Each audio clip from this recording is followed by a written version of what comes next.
Everybody, it's Charles, your hobby hero, and today I've got another video coming for you revolving around the Ultimate Fallout 4 Acetate Facsimile cover.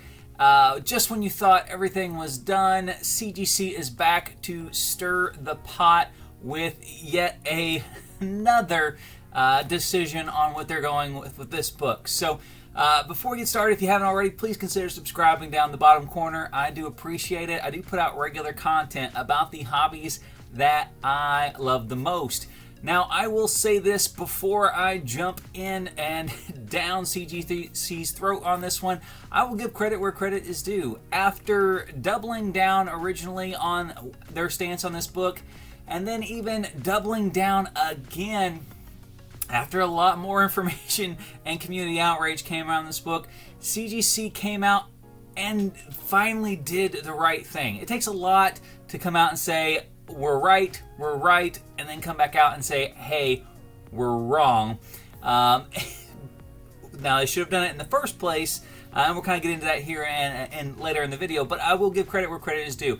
So, for those of you not aware, I will link up here the link to the C2E2 controversy and CGC's kind of role in it. Long story short, the book should never have had a qualified label. CGC did grade it with a qualified label. Whenever the nature of the book came out, CGC doubled down, left it a blue label. A little bit later on, they decided to amend the blue label. But now, as of yesterday, CGC has made an official announcement that going forward, that these books will be given a green qualified label, as they should have from the beginning. If, again, you're not aware of why they would have a qualified versus a universal label, the book was made after manufacturing. So it had already been made once. The person who owned the book slapped a new cover on it and was trying to redistribute it. That should get you a qualified label, and for whatever reason, CGC did not originally put it in as a qualified label. Now they've made an official announcement that says going forward that they will be in a qualified label. If they get signed by Clayton Crane, they will be in a qualified signature series label, which is the gold label with that ugly green stripe across the top of it. But most importantly, CGC kind of tacked on the end of it here that says going forward, they will not give a universal label to any book without it first being approved by CGC beforehand, which should have been the case already. I'm not sure how it wasn't already the case, but it does kind of give them that, excuse sort of on why this one happened. I don't think it's a good excuse, but I think that's kind of why it was there. It was like, hey, we didn't really approve the whole process. We don't want you to think that we did approve it. And going forward, we will, though, which doesn't sit real well with me. The community has known almost from day one that these books should not have been in a universal label. Basically, the day after the convention, the entire community knew that, one, they were made using bits and pieces of other stuff with an existing book, and very soon after, Bronze Age Nerd broke the news that Marvel was not even aware of this product being put out on the shelf. So, I mean, this is the community. The community who is not responsible for authenticating and grading comic books.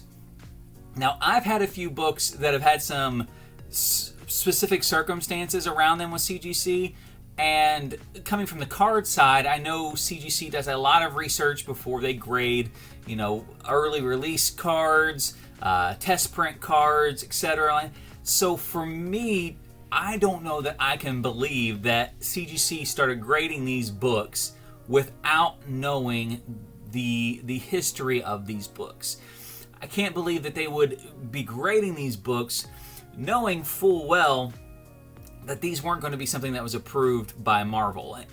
And at the very least, not double checking.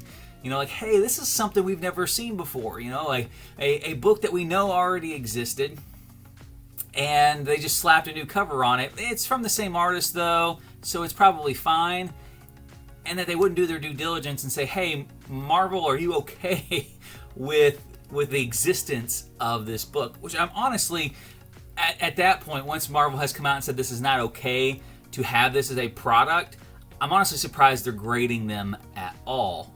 Because from a company standpoint and CGC standpoint, Marvel is definitely not somebody that you want to aggravate. I mean, they've got a contract, I'm sure, with Marvel, with all those nice little custom labels, being able to use those images from the Marvel characters. That's not somebody, when you're in an industry of grading comic books, that you want to have on your bad side. So I'm really surprised they didn't do their due diligence as far as that is concerned.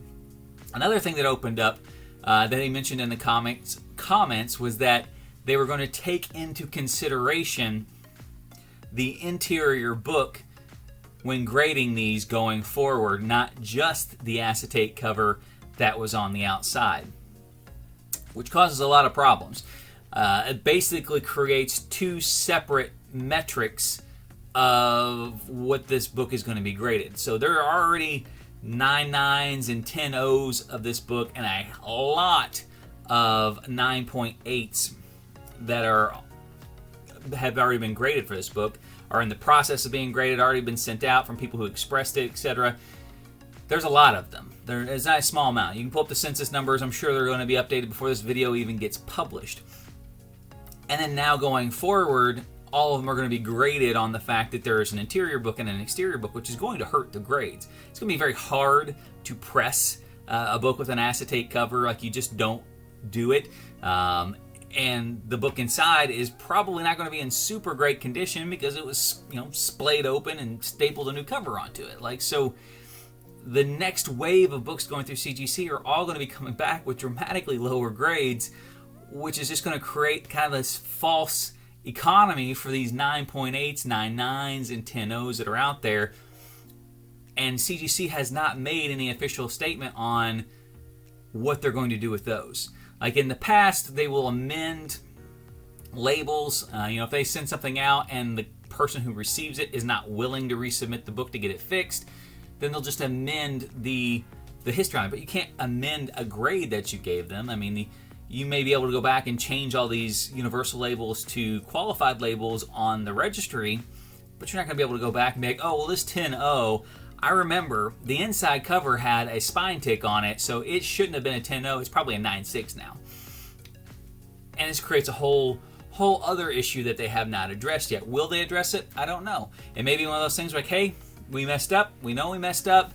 There's too many of them out there already for us to really fix it efficiently. So just know, as the comic book community, just know and keep telling each other and keep reminding each other that all these books that are out there may or may not have the right grades on it. And this is where I think CGC had made the big... I mean, there's a number of mistakes that the companies can make. Companies will always make mistakes. And the one thing I've said from day one, though, is CGC is a big company. I don't fault them for trying to make money, but you've got to protect your brand. And this whole situation put their brand at risk for one comic book that if they would have just come out and said, hey, we need to do our homework on this on the front end. This isn't the same as everything else we've done before. It's not worth us putting our brand on the line for some random Black Flag exclusive. It's not. It isn't. There's no mathematical way that this makes sense. It's not greed. It's stupidity. I mean, that's the only excuse for it. You have one single book right now that has put doubt in a large part of the community. I'm not going to sit here and say like every person who uses CGC knows what's going on with the situation. Not the case. The vast majority probably are oblivious. But a large majority of the community knows that CGC has a book now that they have graded with 3 different labels.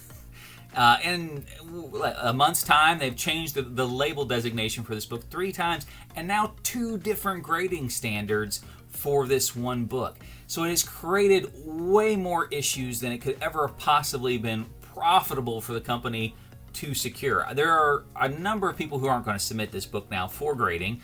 again, because it is going to be very, nobody wants a green label book. It's a hideous label. It's just the truth of the matter. They don't want their brand new modern book to be green labeled, and they don't want to get the low grade that it probably is going to have due to the manufacturing process of these books. So tons and tons of issues. CGC, again, is pretty much on the right page now. However, the delay in getting on the right page has created a ton of issues. Again, kudos to CGC for finally making the right decision, but unfortunately the delay in making that right decision has created a ton of issues in and of itself. I'm anxious to see what they do. Let me know what you guys think in the comment section down below. Until next time though, guys, Hobby Hero out.